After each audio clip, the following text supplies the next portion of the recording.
Welcome to the Lovestead. Hello, welcome back to Lady Lovestead Reads. My name is Jessica McReading Slump, and this is my weekly reading vlog.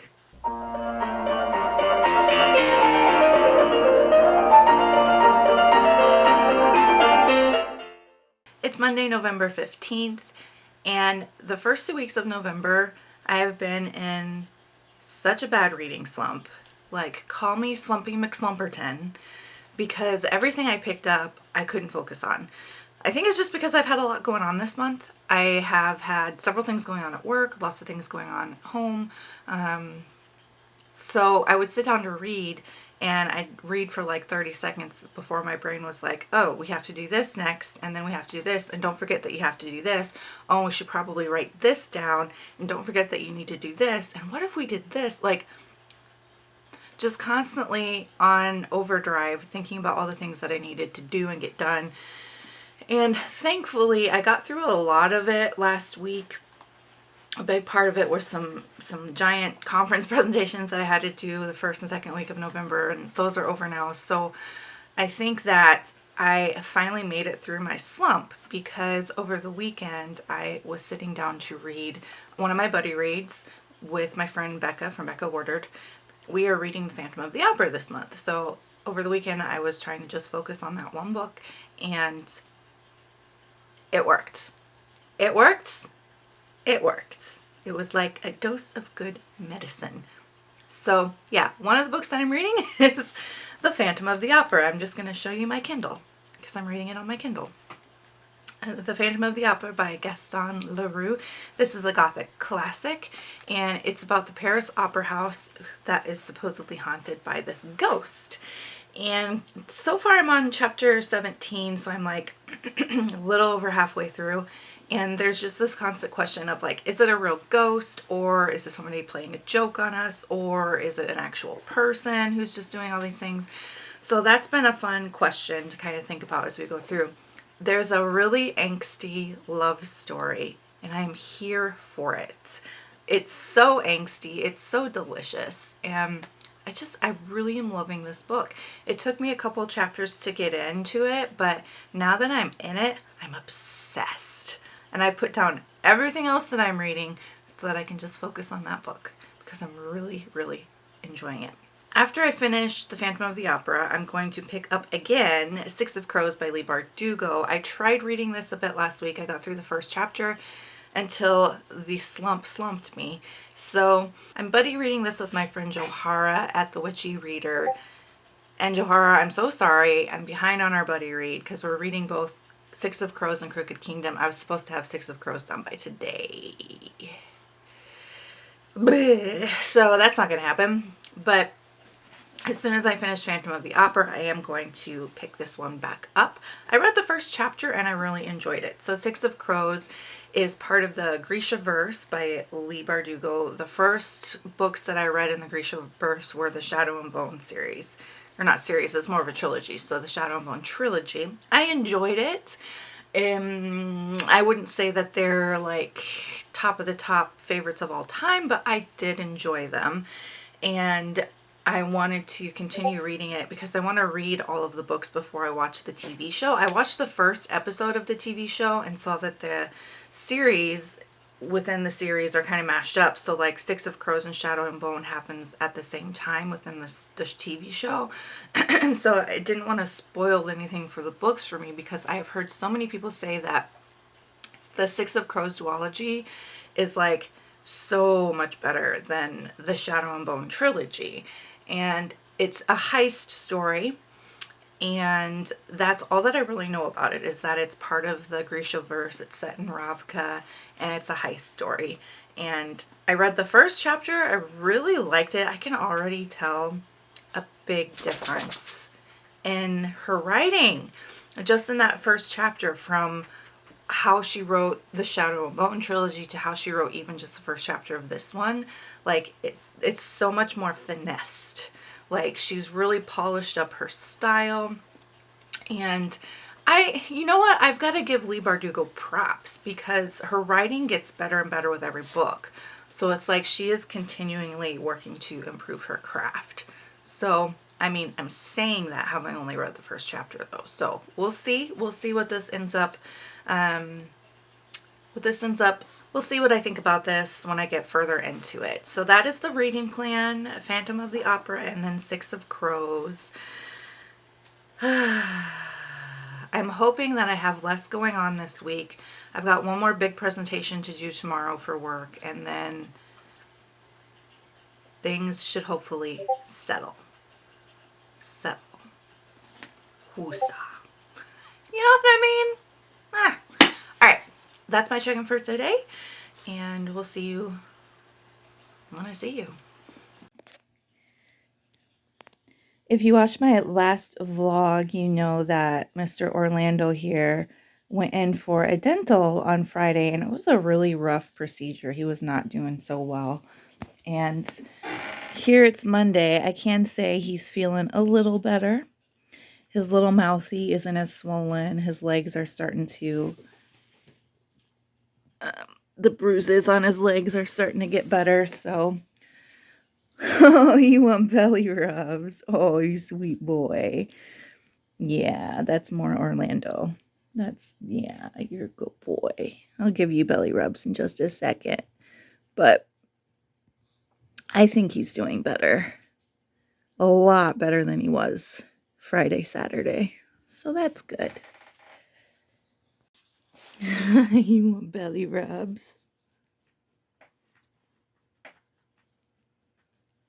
Thank you.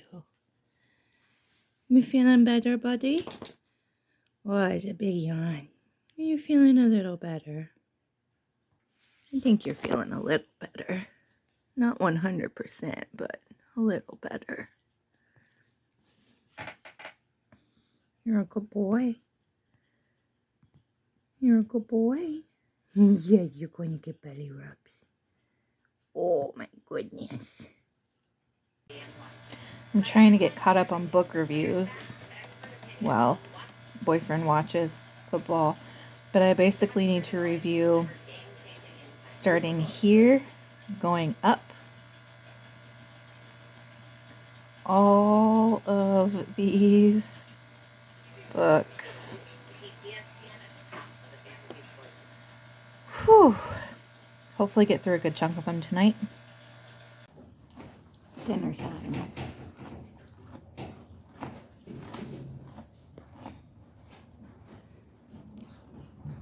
Hello. It is Thursday, and I'm having kind of a high pain day today, so I think today is a day that I'm going to stay home, take it a little easy, do some reading when I'm not working. I'm at that point in the year, and other educators can relate to this, I'm sure, but I'm at the point in the year where I am just like screaming body, mind, and soul for some time off. Like, oh, I do have PTO tomorrow, and depending on how I'm feeling, you know, depending on how pain levels are, Brandon and I might take a road trip to a city about 45 minutes from where we live to go to Half Price Books.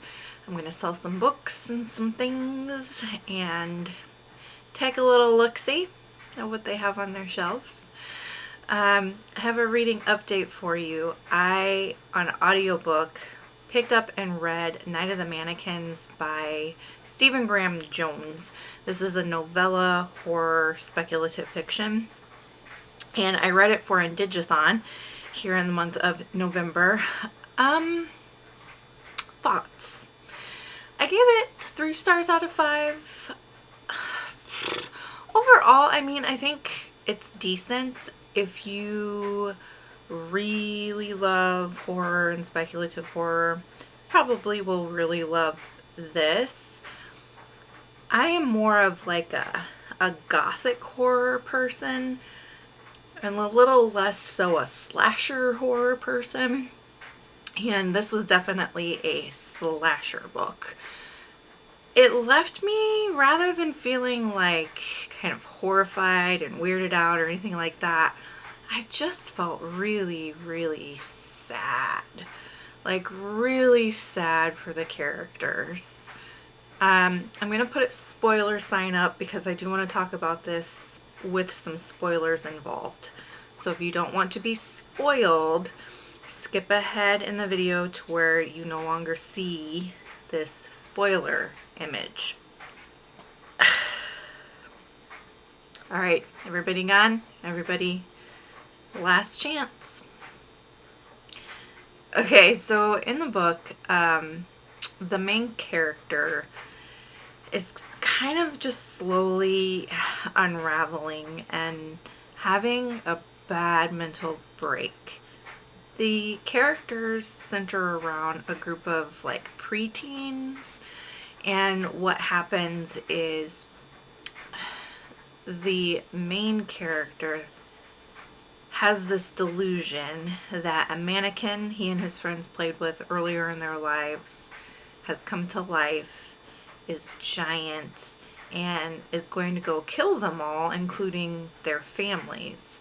So, as an act of mercy, the main character is killing his friends so that the mannequin doesn't also kill his friends and his friends' family. So he thinks in his head that he's saving lives by killing his friends. And it just was just really, really sad.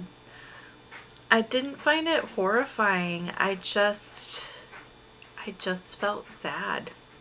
I felt sad for the main character who was having that mental break. I felt sad for the kids who were dying. I felt sad for the families who were losing loved ones. And it just was a major bummer. Spoilers over. As I said just now, I just found the book to be a major bummer. And I did give it 3 stars because I think, you know, trying to be objective, that it's not a bad book. I don't know that it fits horror, but I don't know. I have really mixed feelings about it. So my rating of it might change the more I think about it. I'm going to watch some YouTube videos about it as well and see what all of you thought about it. Maybe that will change my mind one direction or the other. Yeah, it didn't make me excited to read more of his work, I'll put it that way. I'm making good progress on Phantom of the Opera. I'll probably finish it tonight. It's so good. Oof. The Phantom of the Opera is also a horror. It's a gothic classic horror novel. And like comparing the speculative horror that I just read by Stephen Graham Jones and then this gothic classic horror, I am absolutely more of a gothic horror reader than I am a slasher reader, 100%. And I love the Phantom of the Opera so much. There's so much spooky gothic imagery, and the character of Erdrich, who is like I don't want to give it away. I'll just say the character of Erdrich, if you read it, you know who Erdrich is. I love how ambiguous he is. Part of me really wants to like him and just like feel bad for him in a situation and to have compassion for him. And then another part of me is like, but he's also kind of cruel and controlling and toxic, right?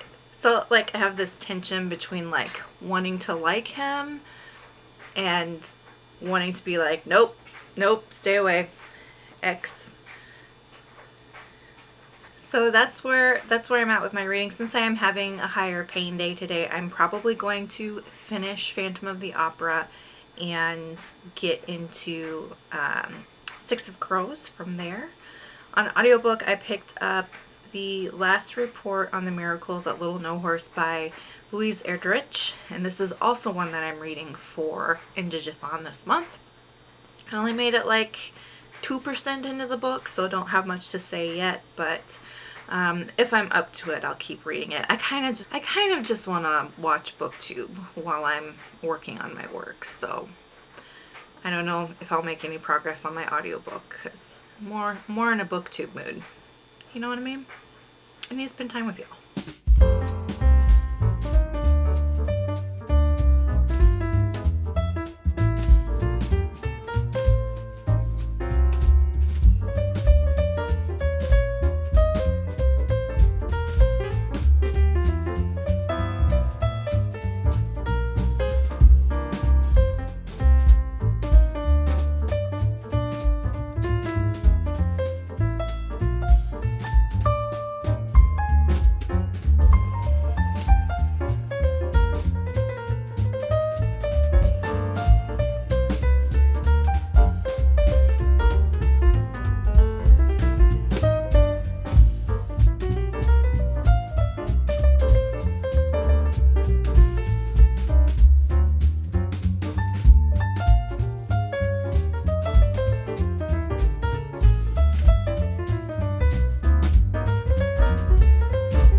it's Monday. Let's go ahead and wrap up this vlog.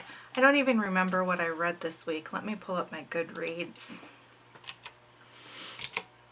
My new obsession is Sims Free Play app. So I downloaded the Sims Free Play app onto my e-reader, my Kindle Fire, and I'm obsessed with that game. It's so fun.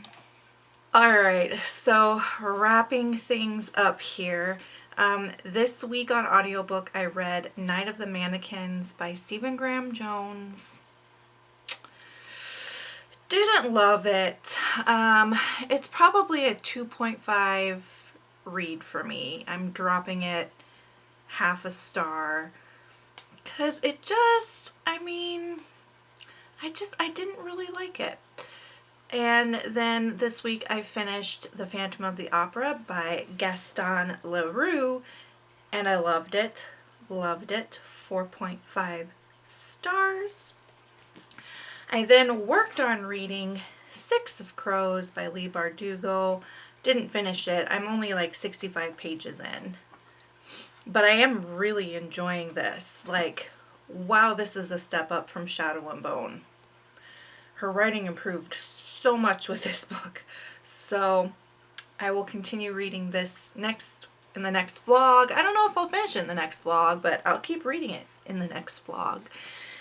And that'll do it for this week's vlog. Let me know in the comments down below if you've read any of these books and what you thought of them. If you just want to pop in and let me know that you're here, go ahead and do a turkey emoji because Thanksgiving is coming up. And until next time, make sure to continue to read good books, drink good coffee, take care of yourselves and each other. Bye!